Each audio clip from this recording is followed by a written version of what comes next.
gonna lie guys, I gotta admit, having this filter shed that I've got, bit of an idea to see if it works, to see if it doesn't. Welcome back, James the Koi Whisperer. So today we got something a little bit different, and I pull everything through one line. Right then, I do use this myself, but it's all trial and error because it's something that I don't know if it works or if it doesn't. You can see the current that's really ripping up through this side. If you flush the system out with opening up a purge line, it cleans it right out. I've actually keep it stable at 1.5 now. See what my water levels are. Reasons behind I've got no purge. Pulling that water so fast through that system, the drum goes on a self-clean because what I've done over the past couple of months is just register it up on my chart that I've got up there. But you know what I mean? Yeah. So, I'm just looking at myself going, oh yeah. Yeah, welcome back to a new series, James the Koi Whisperer. We're inside of the filter shed. I'm trying something out. We're doing a little bit of filming. We're just going to have a bit of a koi chat and a bit of a run through what I'm up to, what I'm doing. I've got a hell of a light beaming in my face, but that's just for you guys, so you can see what I'm up to. First thing we're going to do here this morning, I'm just running through a few tests, a few of my water tests. Going through the ammonia, the KH. I ain't gonna lie guys, I gotta admit, having this filter shed that I've got, it's definitely a lot more comfortable doing me tests inside of here now these days. Having it all set up how I wanted it to be done. I use this moving bed as my table, as my workbench. Get the water straight out of here when I do my tests, so absolute godsend. It's been me dream and I got it exactly how I ever wanted it. All the years I spent getting my hands wet and dirty and cold, now I can just come in here. The only thing I have to do now and then is probably pop that one back up there and pack away these cases when I've finished doing my tests. But with a lot of these Hanna test kits, you've got to do your working out. The way I do mine, I just leave it up there, mathematical occasions from, do it on my phone, and it's really simple to do. But the main reason why I'm out here, I do it every single week. I check my ammonia, I check the KH. Right then, there's a lot of things on the internet about KH, what you should follow, what you shouldn't follow. Well, I'm just going to tell you my thing about KH, the way I've learnt KH and what I do about KH. So everybody's KH will be completely different. It will be completely different what comes out your tap water supply, what you put into your pond, to what your KH readings are. I live here down in the southwest of England. My KH that comes out of my tap supply is barely even 1. Bicarbonate soda actually helps raise your KH in a pond. I'm not saying that you want to be adding loads and loads of it to your pond to raise it up to what the test kits say that you should keep a steady KH of 5. And I'm not saying that you need to keep a steady KH of 5, 1, 2, 3 or 4, whatever it is. As a basic rule to start with, especially if you're new to it or trying to understand it, just keep the same level of KH in your pond at all times. Some people do like running very, very low KH in their pond, but that's down to them and how they want to keep koi. So you ask yourself, what a good looking chap Mr. Koi Whisperer is. That being said, look, so the only way you can change your KH or do anything to your KH is with a product called bicarbonate soda, or also other products on the market available, KH buffers, several different ones available. They are a little bit more expensive. They do exactly the same thing as a bicarbonate soda would. You can buy bicarb off of the internet anywhere you like. Because my tap water supply is super low in KH. I need to keep the KH buffered. Something that I've always ever done is something that I keep stable, exactly the same every single week in, week out. I've actually keep it stable at 1.5 now.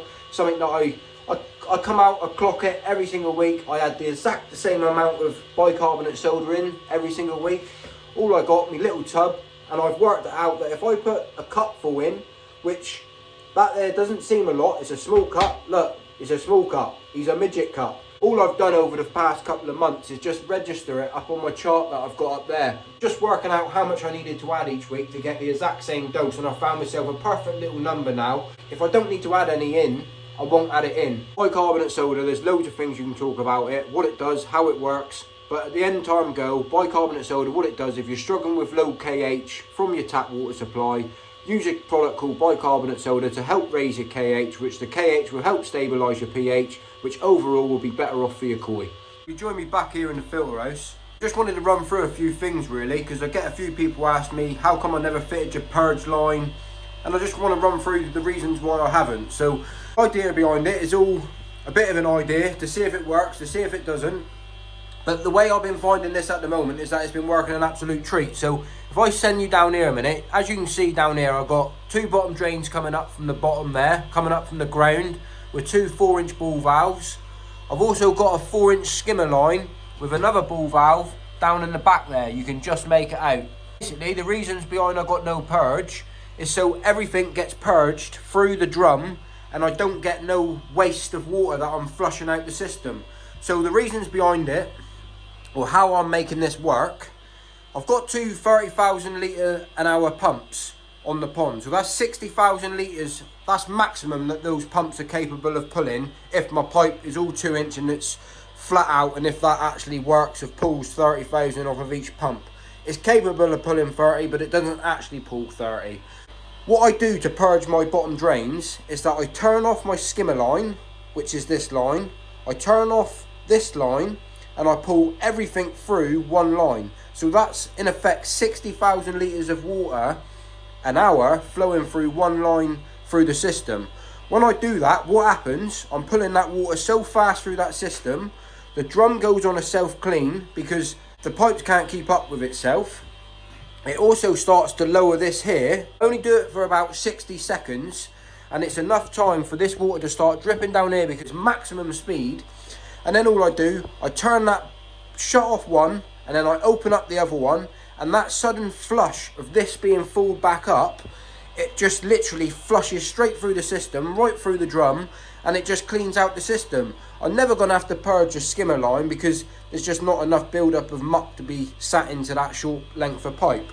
But the two bottom lines on the bottom, it works an absolute treat. I will show you how I do it when I do it. I've only just done it and I'm inside my filter house and I ain't got quite enough room to set the camera up and show you how to do it. But I will show you how to do it, but I just wanted to explain how I'm doing it.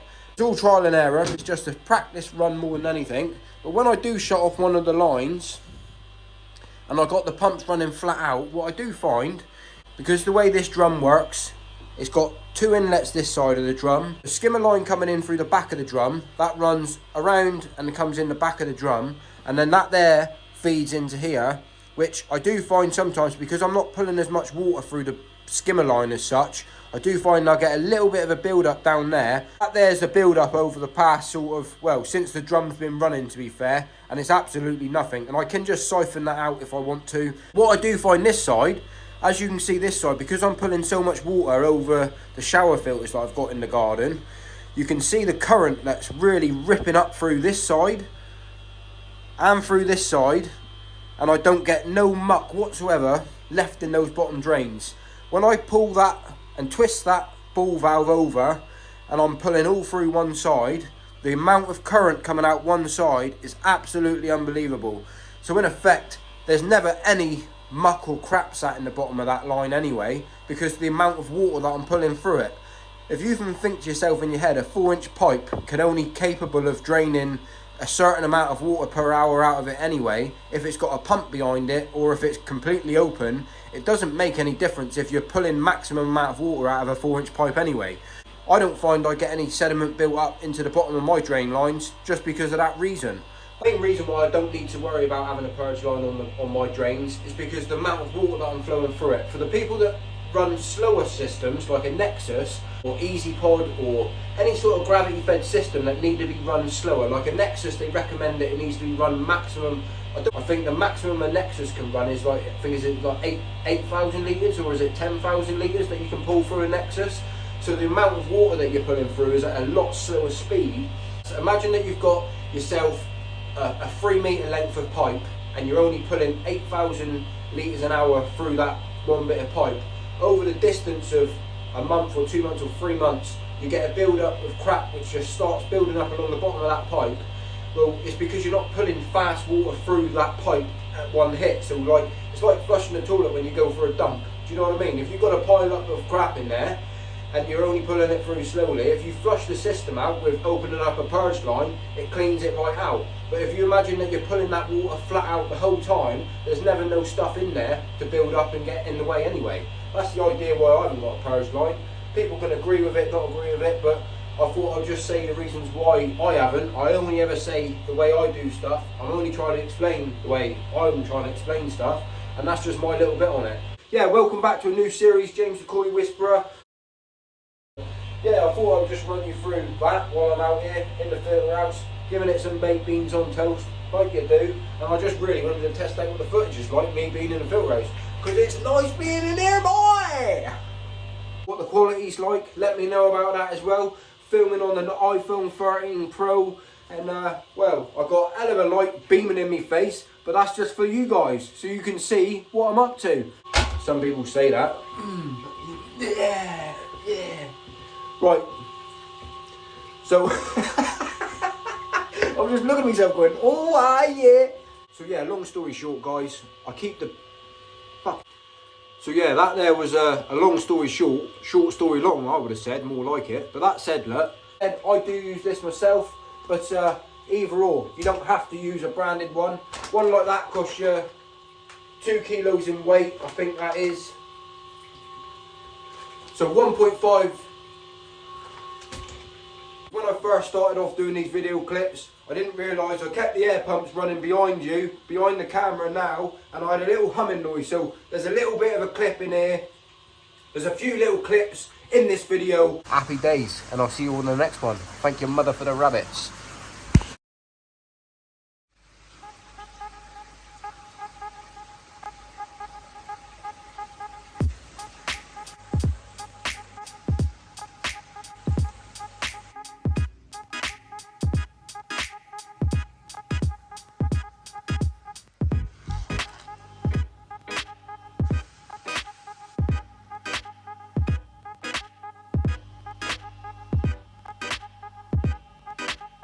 That's me, James the Koi Whisperer.